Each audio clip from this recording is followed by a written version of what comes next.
Ela nada fez para evitar o olhar de Sylvia. Apertou os lábios contra os dentes, fechou os olhos e balançou para trás e para frente com um uivo surdo. E então, de maneira chocante, efetivamente uivou.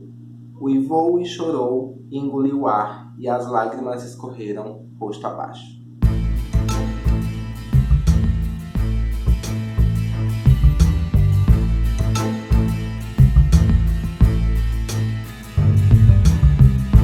Olá, eu sou Maílson do perfil Notas de um Observador e estou aqui com vocês mais um dia para dar continuidade ao projeto Clube do Conto Veda. Hoje a gente vai discutir o conto Fugitiva, da Alice Munro, e como o conto é muito longo, eu vou deixar na descrição o link para vocês irem conferir ele no podcast, para a gente poder dar continuidade na análise. Então, quando eu for falar um pouquinho do conto, eu vou falar dele de forma bem resumida, em termos de enredo, para que a gente possa conseguir passar um pouquinho mais de tempo na análise. Antes que a gente comece, né, todas essas coisas que os youtubers pedem, que como o Dalton ainda está me ensinando, deixe um comentário, curta, compartilhe com quem vocês acham que gosta de literatura, com quem não gosta também, para que as pessoas tentem se aproximar um pouco mais desse universo que é vasto e complexo e lindo. Tá? Hoje, como eu falei, a gente vai falar um pouco sobre Fugitiva, e só para explicar um pouquinho sobre a autora, a Alice Munro, ela é canadense, e ela, diferente das escritoras que a gente já falou até aqui, e que a gente conhece com mais facilidade, ela é uma escritora exclusivamente contista. E é interessante que só com contos, a partir da sua vasta publicação de contos, ela conseguiu um Nobel de Literatura em 2013. E essa conquista teve uma influência direta do livro que traz o conto que a gente vai discutir hoje, que também se chama Fugitiva. Em termos de enredo, esse conto vai trazer um pouco da história de Carla e Clark, que são casados, e a relação delas com um casal de idosos, Sylvia e Leon, e a relação abusiva desse casal, toda a questão da violência psicológica, questões envolvendo a relação feminina na obra. A gente fez uma série de pontuações sobre a obra, assim, para tentar organizar essa análise. Eu vou dividir esse vídeo em 3 momentos. O primeiro, que eu vou falar um pouquinho sobre a violência psicológica dentro da obra. O segundo momento, que eu vou falar um pouquinho sobre o perfil do duplo, relacionando a protagonista, Carla, e uma cabra, né, eu vou falar um pouquinho sobre ela depois, e a relação natureza e sentimento, que a gente vai perceber como que o tempo no conto, como que a natureza, como que as representações naturais são abordadas dentro da narrativa. Como eu falei para vocês, Carla e Clark, eles são um casal. Eles se conheceram numa hípica, ele era o professor e ela era a aluna, e a relação deles já começa assim, problemática a partir daí. Nós temos uma relação professor-aluna, e a partir dessa relação a gente vê essa protagonista abrindo mão da casa, dos pais, de tudo que ela tem para fugir com esse rapaz bem mais velho, bem problemático, né? Vocês vão perceber a partir da análise. E como que eles foram parar onde eles moram atualmente, que é onde inicia o conto. O conto vai começar com a Carla e o Clark nessa casa móvel, que eles chamam, né, um trailer onde eles moram, e a Sylvia, que é uma das patroas dela, a patroa dela, na verdade, a patroa dela, chegando de viagem da Grécia. E é interessante a gente perceber que nas primeiras falas de interação do casal, a gente percebe que existe algum problema muito complicado, né, em como eles interagem, como que eles se relacionam. A gente tem a Sylvia, que é essa personagem idosa, de quem a Carla cuida, limpar a casa. A Sylvia liga para a casa dela e pede para o marido dar recado para Carla ir lá. Aí a gente percebe que existe uma tensão. E no momento em que o Clark dá o recado para Cláudia, que a Sylvia ligou... Clara.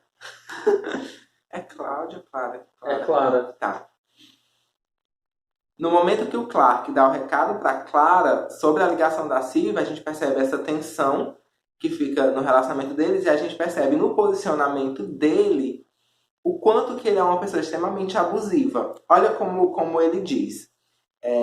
Eles estão nessa discussão de liga, não liga, liga agora, liga depois. Aí ela diz, só não fica brava comigo. Aí ele, não estou bravo, só detesto quando você fica assim, só isso. Aí ela, eu estou assim porque você está zangado. Aí ele, pare de dizer como que eu estou, você está me sufocando, começa logo a fazer o jantar. Então a gente percebe logo nas primeiras páginas o quanto que ele é abusivo e ele tenta controlar psicologicamente essa personagem. No desenrolar da narrativa, a gente vai percebendo dependência emocional, e isso é um tema muito importante, muito relevante dentro da obra, e é inclusive uma das coisas que mais me deixaram angustiados uma das coisas que mais me deixou angustiado durante a leitura, foi o quanto essa personagem é dependente emocionalmente de alguém. Quando a gente vai nos flashbacks para o momento em que eles se conhecem, a gente percebe que ela é dependente do pai, dependente da relação que ela constrói com a família em casa, e quando ela vê nele a possibilidade de conseguir uma liberdade, ela se apega a essa liberdade. Só que essa liberdade dela também não é uma liberdade, é mais uma forma dela se manter dependente emocionalmente de alguém. Me veio algumas problematizações sobre a questão de culpa, de dependência, de responsabilidade, e a questão da responsabilidade emocional, eu não sei como vocês veem isso, né? Depois vocês podem até comentar aqui embaixo, mas é muito importante a gente perceber como que a gente se relaciona com as pessoas e como que essa relação emocional de dependência, de codependência, ela vem acontecendo para que a gente fique esperto. E a literatura é uma forma da gente despertar para essas questões. Quando a gente lê um texto desse, a gente percebe uma personagem claramente dependente, a gente se pergunta, o que a gente faria? Se eu fosse a Clara, o que eu faria? Mas a gente tem que pensar também, e se eu fosse o Clark? E se eu tivesse uma pessoa dependente emocionalmente de mim? O que eu faria? Comenta aqui embaixo. É interessante a gente perceber que ela sabe, ela sente o quanto que ele é uma pessoa problemática. E ela deixa isso claro nos momentos que a gente tem acesso ao pensamento dela. Tem uma das passagens que ela diz o seguinte. Às vezes, ele tinha umas ideias assim que não eram viáveis, que talvez fossem até ilegais.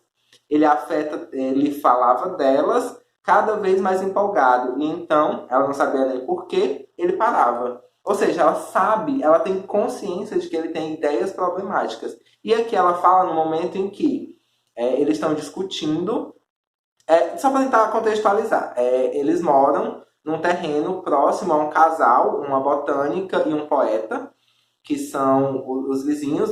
A Clara trabalha na casa deles, limpando. Tem um determinado momento que o poeta ele fica acamado, provavelmente com algum câncer ou alguma doença que exige que ele fique acamado. E a Clara vai para essa casa ajudar a cuidar da casa. E a gente percebe que nesses momentos ela vai descrevendo pra gente, né? O narrador vai descrevendo pra gente, que esse personagem acamado, esse poeta, abusa ou tenta seduzir essa personagem de alguma forma. Só que olha que interessante, ela pega esse ponto de abuso e leva para a relação dela, que já é extremamente problemática, e o casal, ela e o Clark, eles usam isso como um afrodisíaco. Ela vai contando a narrativa, ele vai simulando uma preocupação e ao mesmo tempo interessado sobre o que está acontecendo, questionando a ela por que ela não vai mais à frente nesse abuso. E aí o que acontece? Esse senhor que está acamado, ele acaba falecendo e numa matéria de jornal descobre que ele ganhou um prêmio. Só que durante os relatos dela, nas noites, para aquecer a relação deles, o marido sempre usando eu preciso lavar minha honra, eu sou seu marido, eu não posso ter minha imagem manchada. Ele ameaça um tom de brincadeira que vai processar o senhor, processar a Sílvia. Só que isso fica nessa ideia da brincadeira, do flerte, como uma forma de aquecer a relação deles, né? Só que quando eles veem no jornal que ele ganhou esse prêmio literário, ele tenta tornar isso de forma mais efetiva. E ela acaba, nesse momento que ela fala, né, que ele tem ideias que flertam com o ilegal, com o que não deve ser pensado, mas ainda assim ela acredita que isso tá tudo bem, porque eles se amam e ela pode compreender todas as coisas que vêm dele e ele assim em relação a ela, né? E é interessante que ela vai comentar pra gente o tempo inteiro que ela é uma pessoa estressada, que ela é uma pessoa zangada, que ignora todas as coisas que ela sente, que ela gosta, até que chega um momento que ela vai na casa da Silvia, porque lembra no início que eu falei que a Silvia ligou pra ela e falou pra ela ir lá? Ela vai pra lá e a Silvia conversando com ela, ela acaba entrando em desespero, percebendo que tá tudo errado. A Flora, eu vou já falar sobre ela, que é a cabritinha que ela gosta, fugiu ou sumiu. Então ela tá naquele momento do limite entre o suportável dentro da relação dela. O relacionamento não tá bom, o lugar que ela mora não é bom, o animal que ela gostava não está lá, é como se tudo estivesse ruindo. E ela entra numa espécie de colapso. E na conversa com a Silvia sugere, você deveria começar de novo. E esse começar de novo seria sair do relacionamento, ir para um novo lugar, começar um novo trabalho, começar coisas novas. E aí eu entro numa questão bem delicada, que é essa de pessoas em situação de violência, em situação de vulnerabilidade, que precisam começar de novo. Às vezes, para quem está de fora, como é o caso da Silvia, é muito simples eu dizer, você pode começar de novo, você pode sair do seu relacionamento. Você pode encontrar um emprego que você faz, você trabalha numa hípica, você cuida de cavalos, você pode fazer isso em outra cidade. Só que para aquela pessoa que está dentro daquela relação, fazer isso é algo bem problemático. Como a gente vai ver no decorrer do conto, a Silvia foge, a Clara foge, ela começa a ir para outro lugar, a Silvia arruma dinheiro para ela, consegue um lugar para ela ficar, para que ela consiga começar uma nova vida, e durante a viagem, o que ela faz? Ela se sente sozinha. Ela olha para o futuro, ela tenta projetar um futuro e ela observa, ela sente que aquele futuro não pertence a ela. É como se tudo que tivesse à frente dela pudesse ser vivido, mas ela não iria sentir aquilo. Porque ela tem a sua vida muito ligada, muito atrelada ao Clark. É como se a existência dela dependesse da existência dele. O que ela faz? Desce do ônibus e liga para ele desesperada para ele voltar. E esse é um dos momentos em que o conto vai mostrar pra gente essas viradas. Porque assim, como o conto é muito do tempo presente, flashback, tempo presente, flashback, a gente vai perceber, desses momentos, é uma das viradas da história. Porque assim, você tá torcendo para essa personagem conseguir seguir em frente, ela conseguir virar a chave, conseguir sair desse relacionamento, e a gente vê ela voltando. E aí é que cai a ficha de nós, enquanto leitores, de que seguir em frente é muito difícil. A presença da senhora Jameson a tinha cercado de uma espécie singular de segurança e sanidade, e feito com que sua fuga parecesse a coisa mais racional que se conseguiria imaginar. Aliás, a única coisa digna que alguém no lugar de Carla poderia fazer. Carla tinha se sentido capaz de uma confiança a que não estava acostumada. Então, quando você tem alguém que está ali disposto a lhe ajudar, isso é muito importante. Então, se alguém lhe oferece, lhe mostra que precisa de uma ajuda, é importante que você, dentro das suas limitações, porque a gente não tem como ajudar quando não cabe a gente tentar ajudar. E foi isso que a Silvia fez, e isso foi muito bonito. Depois vocês comentam aqui essa questão de como que vocês viram a violência psicológica no conto, se existiram outros tipos de violência, para que a gente consiga aprofundar um pouco mais essa discussão aqui nos comentários. Os outros dois pontos que eu observei vão ser mais rápidos, até por conta do tempo. O primeiro deles, a questão do duplo em relação à cabra.